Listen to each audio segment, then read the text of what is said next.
Anda masih menyaksikan kabar utama. Pemirsa, Presiden Joko Widodo tiba di pangkalan militer Joint Base Andrew, Maryland untuk memulai lawatannya di Amerika Serikat. Presiden Jokowi dijadwalkan akan bertemu dengan Presiden Amerika Serikat Joe Biden guna menyampaikan hasil KTT luar biasa OKI soal perang Hamas-Israel.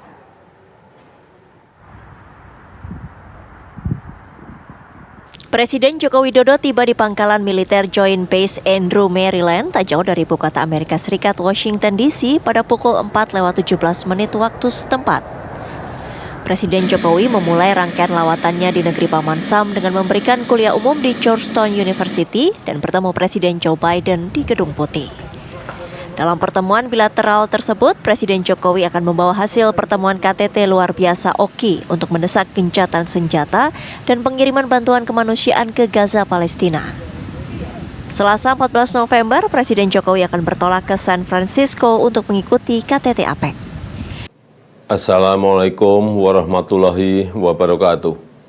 Bapak, Ibu, dan saudara-saudara sebangsa dan setanah air, saya baru saja menghadiri KTT luar biasa OKI, Organisasi Kerjasama Islam di Riyadh, Saudi Arabia, yang diselenggarakan secara khusus untuk membahas kondisi di Palestina.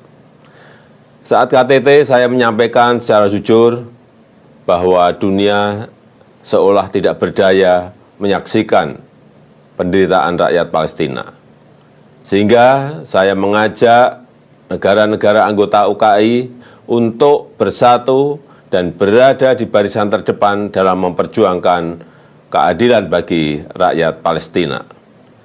Gencatan senjata harus segera diwujudkan. Bantuan kemanusiaan harus dipercepat dan diperbanyak. Perundingan damai harus segera dimulai. Fasilitas publik dan kegiatan kemanusiaan tidak boleh menjadi sasaran serangan. Dan Israel harus bertanggung jawab atas kekejaman yang telah dilakukan. Alhamdulillah, KTT OKI menghasilkan resolusi yang berisi pesan yang sangat kuat untuk dunia. Dan pesan inilah yang akan saya sampaikan kepada Presiden Biden esok hari, di mana ini adalah suara dari 57 negara atau sekitar sepertiga suara negara di dunia. Selain itu, saya juga akan menyampaikan pesan dari Presiden Palestina, Mahmud Abbas, yang meminta saya secara khusus untuk menyampaikannya kepada Presiden Biden. Selain itu, saya juga ingin memberikan dukungan penuh untuk Menteri Luar Negeri Indonesia yang terpilih sebagai salah satu Menlu yang diberikan kepercayaan oleh para pemimpin OKI untuk mengupayakan perdamaian di Palestina. Dan terkait kondisi Rumah Sakit Indonesia di Palestina saat ini, telah juga saya sampaikan, baik saat di KTT dan saat pertemuan bilateral di sela-sela KTT, tentang pentingnya menghormati hukum humaniter internasional. Dan saya ingin kembali tegaskan bahwa dari sejak awal terjadinya serangan, pemerintah telah dan akan terus berupaya untuk melindungi WNI serta fasilitas-fasilitas publik, termasuk Rumah Sakit Indonesia. Presiden Jokowi beserta rombongan dijadwalkan akan kembali ke tanah air pada Jumat 17 November sore. Dari Maryland, Amerika Serikat, Yandri Subakti, TV One mengabarkan.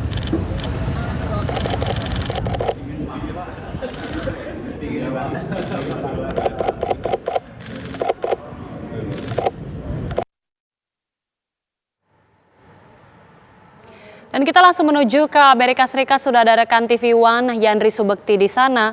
Yandri, pukul berapa Presiden Joko Widodo akan bertemu dengan Joe Biden dan apa saja agenda kenegaraan Presiden? Kita, Malika, dijadwalkan Presiden Joko Widodo akan mengadakan pertemuan bilateral dengan Joe Biden, Presiden Amerika Serikat, nanti di White House atau Gedung Putih pada pukul 4 sore atau kurang dari 7 jam. Dan sejumlah materi ataupun yang akan disampaikan seperti tadi yang disampaikan secara langsung dalam jumpa persnya Presiden Joko Widodo mewakili negara-negara anggota OKI akan menyampaikan hasil dari pertemuan darurat tersebut. Salah satunya menyampaikan hasil dari resolusi pertemuan tersebut, yaitu menuntut agar gencatan senjata segera dilakukan dan memperlancar juga pemberian bantuan kemanusiaan tanpa syarat. Itu merupakan salah satu yang akan disampaikan beliau Presiden Joko Widodo secara langsung. Selain itu juga akan membahas sejumlah isu kepentingan di antara kedua belah pihak, yaitu Amerika Serikat dan Indonesia, termasuk ekonomi, inisiatif untuk penggunaan energi ramah lingkungan, dan sejumlah agenda yang membahas tentang berbagai upaya untuk meningkatkan perdamaian dan stabilitas regional. Dan beberapa waktu yang lalu juga dari Gedung Putih menyampaikan bahwa dalam agenda pertemuan tersebut, Presiden Biden akan menegaskan kembali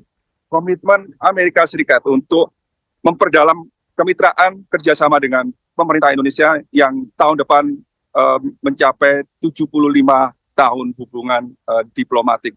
Itu sejumlah ataupun yang akan dibahas dalam pertemuan di Gedung Putih nanti sore, Agita. Dan kemudian nanti setelah di Gedung Putih akan menggelar ataupun mengadakan sejumlah agenda lainnya. Dan besok sore rombongan Presiden Joko Widodo akan bertolak menuju ke kota San Francisco untuk mengikuti kegiatan KTT APEC atau kerjasama ekonomi di antara negara-negara Asia Pasifik, di mana event ini cukup besar, akan dihadiri oleh sejumlah negara-negara anggota APEC. Beberapa negara besar di antara yang akan hadir yaitu perwakilan dari Rusia, Cina, dan termasuk juga Presiden Biden sendiri akan langsung mengikuti pertemuan KTT yang akan berlangsung hingga Jumat 17 November mendatang, Agita. Iya, kita tentunya akan menantikan bagaimana pertemuan antara Presiden Amerika Serikat Joe Biden dengan Presiden Republik Indonesia Joko Widodo. Tapi selain itu, apakah ada juga pertemuan dari tidak hanya pemerintah, tapi juga dari pengusaha, antara pengusaha Amerika Serikat dan juga pengusaha Indonesia? Adakah pertemuan juga di sana? Ya, di San Francisco ini merupakan pertemuan KTT kerjasama ekonomi di antara negara-negara Asia Pasifik. Selain pertemuan di antara pemimpin dunia, juga akan digelar pertemuan pemimpin CEO di seluruh negara-negara perwakilan dari anggota APEC tersebut. Banyak beberapa perwakilan dari CEO atau perusahaan besar seperti Elon Musk dan juga Anindya Bakri, serta sejumlah CEO dari berbagai negara-negara anggota APEC lainnya. Nanti beberapa yang akan dibahas diantaranya adalah mengenai inovasi pemakaian energi ramah lingkungan, dan tentunya Agita, Indonesia merupakan salah satu negara yang memiliki sumber daya alam nikel yang merupakan bahan dari penggunaan baterai ataupun tenaga elektrik sebagai pengganti sejumlah tenaga energi yang saat ini masih banyak sekali digunakan yang secara konvensional, yaitu yang menggunakan bahan bakar minyak. Dan tentu saja event ini sangat besar dan berpotensi sangat bermanfaat bagi Indonesia, di mana nantinya bisa memperluas pasar penggunaan dari materi nikel dan sejumlah potensi sumber daya alam lain dan juga sumber daya manusia yang bisa dimaksimalkan dalam pertemuan APEC mendatang.